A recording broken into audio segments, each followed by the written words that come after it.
The Turkish President Recep Tayyip Erdogan has thrown a surprise obstacle in the way of a plan from Joe Biden for Swedish accession to NATO by announcing he wanted Turkey's stalled application to join the EU to be included in the package. This comes after Turkey had blocked the move for a year now.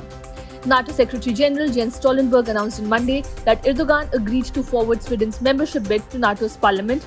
Stoltenberg, however, declined to give a date for when Sweden's accession would be ratified by the Turkish parliament, the Grand National Assembly, which would decide on the exact timing.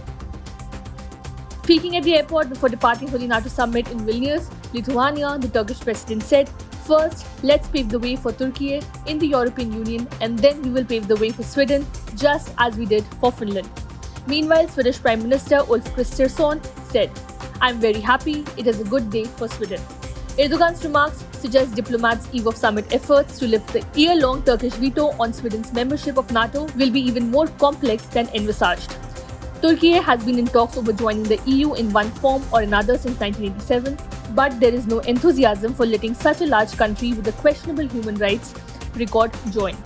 Biden held further last-minute talks with Erdogan on his flight to Europe on Sunday, but no breakthrough occurred during their nearly hour-long conversation, according to the White House. Over the weekend, the link between Sweden's NATO membership and the Turkish demand for the US Congress to permit the sale of F-16 jets to Turkey has become more explicit, as well as the conditions on which Congress would sanction the sale.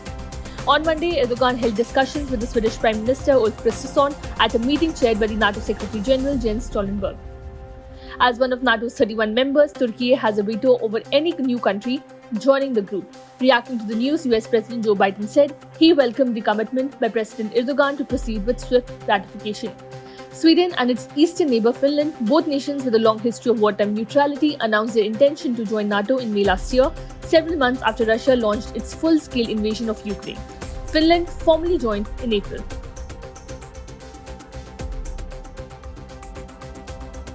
Subscribe to One India channel and never miss an update.